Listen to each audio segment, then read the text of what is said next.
You descend into the ancient winding streets of Ukaizo.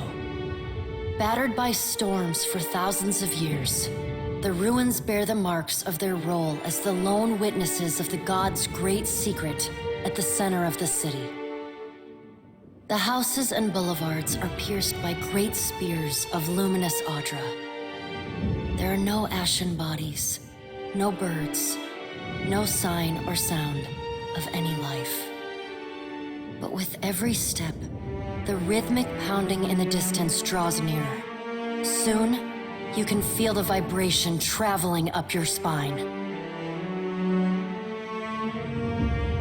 As you approach the center of the city, the weathered architecture gives way to more luminous Audra, piercing the ruins, eventually overtaking them entirely. Cresting the top of a fallen tower, you finally get a clear view of Eothas. He stands, legs astride, next to a great stone monument ringed with 11 cavernous alcoves.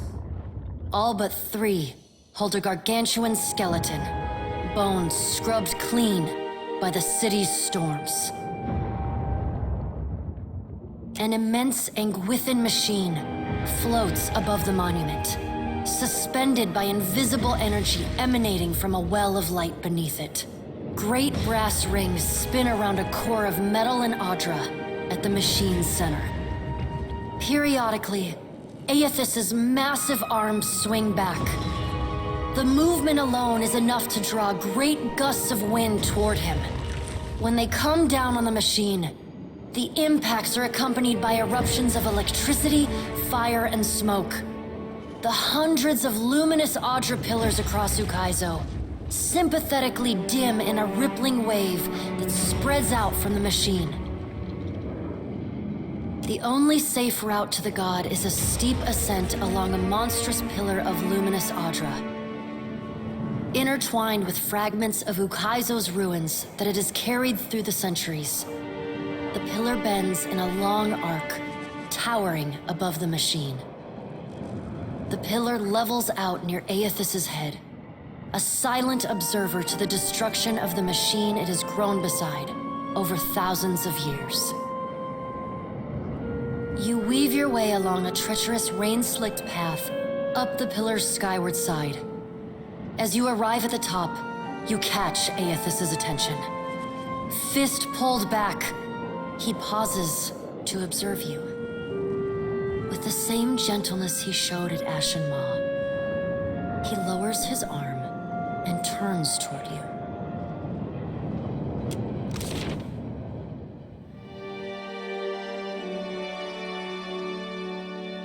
Strange to see Ukaizo in this way. It may be hard to picture, but this city was once full of life. The Huana, yes, but also kith from many other cultures. Great hanging trees shadowed these boulevards. Gardens sprawled across the open rooftops. Each spring, a festival procession would wind its way from the hillside into this valley. The celebrants would pass through a steep walk among the stalls of foreign merchants, flowers falling upon them from all sides.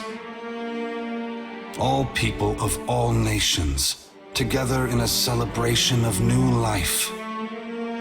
Such was the power and beauty of lost Ukaizo. Mighty One, I once desired to return that power and beauty to the Huana. Now I wish only for the tribes to find it themselves. If not here, then elsewhere. Was I wrong? Have I failed them? Tekehu, the gods have already decided so much of your life. I would not shape what remains of it. You know how your people could benefit from your help. You have also come to see that this life is yours to live as you choose. Deciding what course to take is not easy. But if you do not choose, your life may pass you by as you stand at the crossroads. Ukaizo's corpse is beautiful, my god.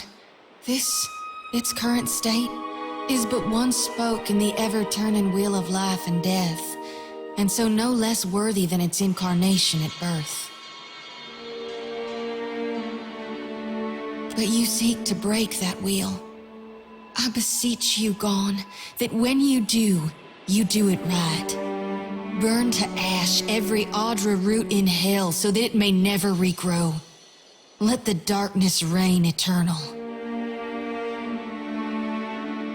It saddens me that the harvesting of souls in my name has brought you to this place, Shoti. But I am the cause, and I must take responsibility for it.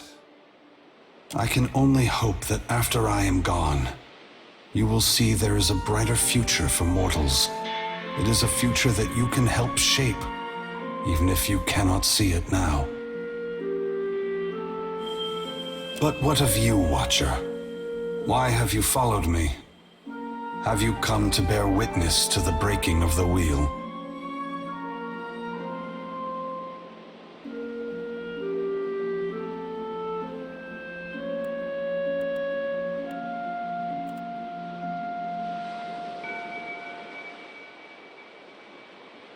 And you believe I should give my strength to one of them? I am certain Boudica has convinced you of this course. Why do you believe I should give this power, which we have used so irresponsibly for so long, to any of them?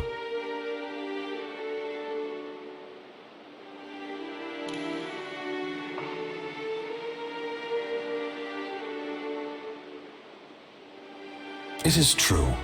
We created ourselves as equals, even if Boudica did create a story about her past to elevate her own glory. You have convinced me, Watcher. The gods do need a strong leader. I will ensure they have one after I am gone. Indulge me in a moment's curiosity.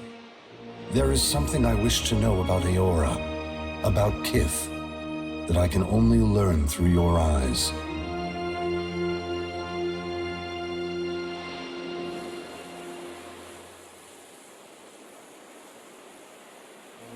You followed me all this way, dodging an armada, navigating an impenetrable wall of storms, voyaging across uncharted seas, besting a guardian who existed to bar your trespass, with the machinations of gods echoing in your ears, all the while trusting in the institutions of Kith to get you this far, and earning their trust in turn. Whatever else happens this day, that much is remarkable.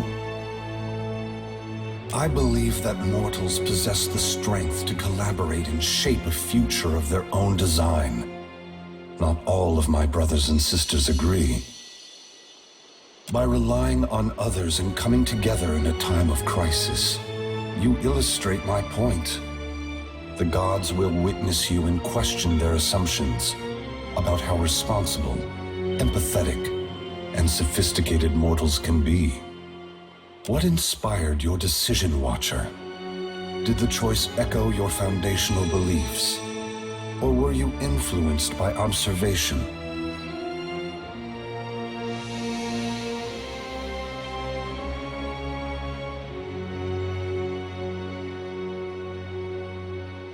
I thank you for your perspective. Yours is not the only opinion that concerns me, but for the moment, it offers much to consider. All I ever wanted for mortals was growth, transformation. Once, my brothers and sisters shared this goal. Some have forgotten themselves, giving into fatalism or tyranny. Others have succumbed to apathy. It brings me great sorrow that crisis is the only way to set the future in motion. Would that I could pass the responsibility of heralding your darkest hour to another. Never forget that trust and coordination between mortals brought you to this place. Your future is built on a foundation of hope, and you have laid the first stone.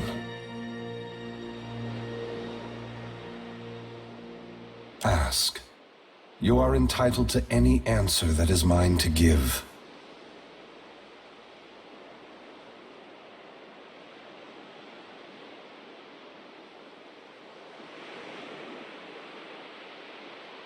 The great work of the Ingwithans falls to ruin. Reincarnation as we know it will end. Souls which currently await new life in the beyond will be born into the world as normal, but their numbers will not replenish. Anything that dies will tarry in the void of the in-between, awaiting the motion of a wheel that no longer turns. Once the beyond has emptied, every birth will be hollow-born. Other maladies of the soul may follow and plague those who linger in life. Unless mortals work together to carve a new path, the essence of life will be trapped in the netherworld. Gods will starve. Eora will grow silent and cold.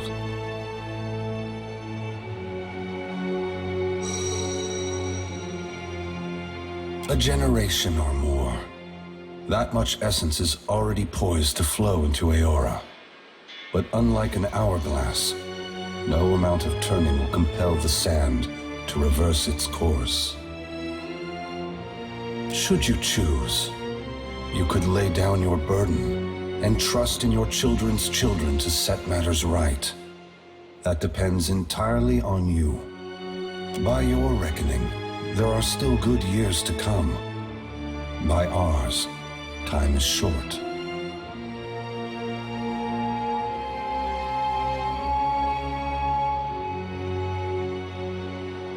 Yes, they must work toward a solution or perish.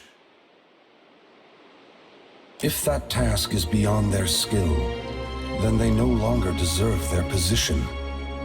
I would have them justify their right to lead. That could mean swallowing their pride and hearkening to the wisdom of mortals.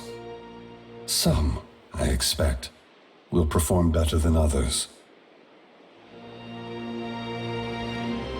When we tamed the cycle of reincarnation, we broke what had once functioned naturally and without intervention. The flow of essence will not normalize on its own. Essence will simply pool in the void of the in-between, never passing through Adra networks to the beyond. The dead will be left to wander in darkness, confusion, and sorrow.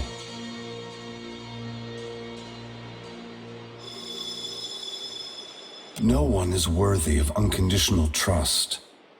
If you feel the gods are beyond forgiveness, then they don't deserve your obedience. Make your future one that doesn't require them. Should you choose to accept the gods, I hope that you temper your faith with skepticism.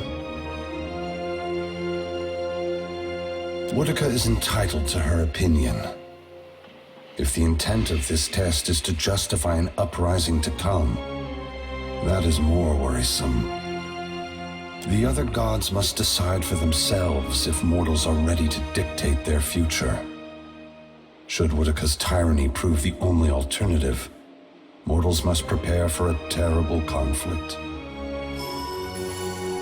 Your perspective bridges eternity, Watcher. Many will look to you to mediate differences that could shake the very foundations of Eora. For several reasons. My strength was diminished after the Godhammer bomb, and assuming this form took incredible effort. With so many vying for control of the Deadfire, I also saw a ripe opportunity for mortals to cast aside their differences and stand together as one. They have never been more powerful, more capable. Because of this, the gods must justify their importance or be proven obsolete. I apologize, Watcher. There is nothing I can do to restore the glory of your hard-won and poorly situated estate. What happened to Cadnua was not personal in nature. I would have occupied the statue even if it was buried beneath Defiance Bay. Given your perseverance, I know that a second home cannot be distant in your future. You have only to seek it out. I must attend to my final work now. I cannot delay any longer. You have carried a heavy burden across the Deadfire, Watcher. Before I go, I would rid you of it.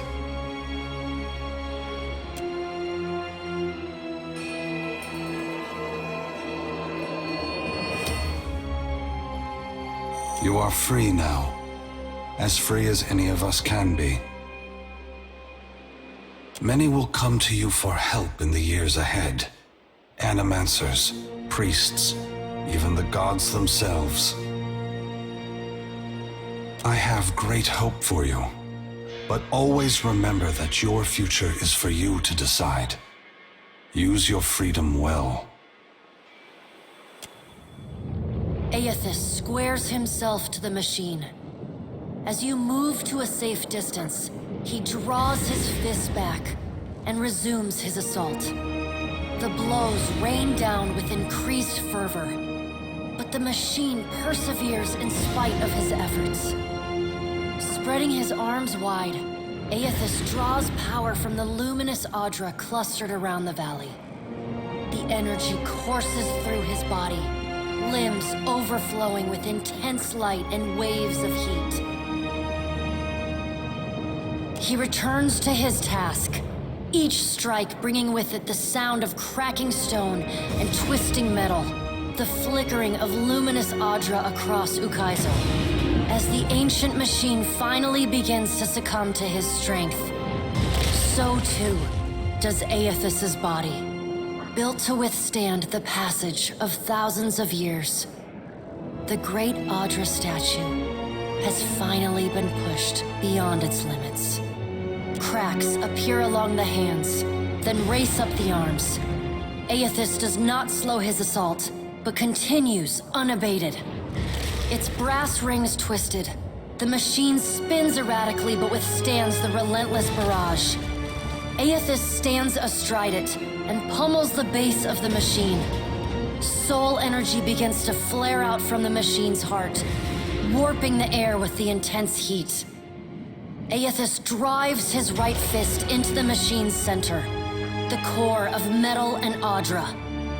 The god lets out a deafening shout, something between a cry of anguish and a roar of exultation.